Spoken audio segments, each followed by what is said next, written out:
42% reservation Rahul Gandhi గారు ఏదైతే కామారెడ్డి డిక్లరేషన్లో చెప్పారో దాన్ని ఈరోజు మన ముఖ్యమంత్రి గారు దాన్ని ఒక ఛాలెంజ్గా తీసుకొని రెడ్డి బిడ్డ అయినా కూడా ఈరోజు 42% తెలంగాణలో మేము అమలు చేస్తాము అని చెప్పి కులగణన చేసి ఒక ఆర్డినెన్స్ తీసుకొచ్చి ఆర్డినెన్స్ తోటి అదేవిధంగా మేము క్యాబినెట్లో కూడా దాన్ని ఆమోదం తెలిపి ఆ తర్వాత మేము బిల్లు రూపంలో అసెంబ్లీలో ప్రవేశపెట్టి బిల్లు కూడా పాస్ చేసుకొని మరి అది గవర్నర్ గారి దగ్గరికి పంపినప్పుడు గవర్నర్ ఒక సంతకం పెట్టేసి ఉంటే అక్కడ ఎక్కడ సమస్య వచ్చి ఉండేది కాదు. ఇప్పుడు రోజు 42% తోటి మొన్నటి నోటిఫికేషన్లో ఎలక్షన్స్ జరిగి ఉండేవి. బీజేపీ డ్రామా వల్ల మొత్తం తల్లకిందులైపోయింది. బీసీల ఆశలన్నీ కూడా అడియాశలు అయిపోయినాయి.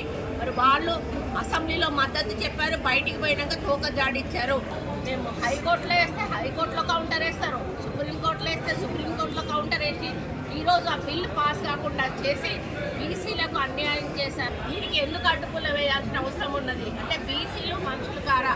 బీసీల సంఖ్యకు వాళ్ళకు న్యాయం జరగొద్దా? సంఖ్యాపరంగా మాకు రావాల్సిన న్యాయం మాకు ఎందుకు రాకూడదు అని మన ముఖ్యమంత్రి గారు ఆయన ఫార్వర్డ్ కాస్ట్ అయినా కూడా ఆయన ఎంతో అభిమానంతో ప్రేమతోటి రాహుల్ గాంధీ గారి మీద ఉన్న గౌరవంతో కాంగ్రెస్ పార్టీ ఇచ్చినటువంటి ఒక డిసిషన్ తోటి ఆయన ముందుకు వెళ్ళినప్పుడు ఈరోజు మొత్తంగా ఈ యొక్క బీజేపీ బీఆర్ఎస్ ప్రభుత్వాలు దీన్ని అడ్డుపడి అమలు కాకుండా చేసినటువంటి ఘనత వాళ్ళకు దక్కుతుంది. ఈరోజు బీసీల పాపం వాళ్ళకు కొట్టుద్ది. ఎందుకంటే వాళ్ళు మీ కోర్టులో ఉంది, మీరు మాట్లాడండి, ప్రధానమంత్రితో మాట్లాడి అది అమలు చేపిస్తే మీకే వస్తుంది క్రెడిట్, మీరే తీసుకోండి, మాకేం అభ్యంతరం లేదు. కానీ మాకు బీసీలకు మాత్రం 42% కావాలి.